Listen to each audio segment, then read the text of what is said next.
फागुन के चढ़ते बुझाए लागल, सरिसो सिवान में फुलाए लागल। सबही के मन हर्षाए लागल, रंग बसंती छाए लागल। बस एक महीना के ताना बा, फिर तो उहे दुख पुराना बा। फागुन के अजबे तराना बा, मस्ती में डूबल जमाना बा। रंग बरसे कहीं, कोई तरसे कहीं, केहू जाके मिले दूर घर से कहीं।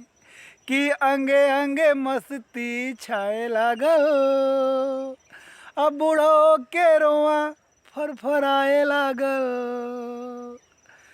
अमवा के डढ़िया मऊरे लगल, हमारो मनवा बहके लगल।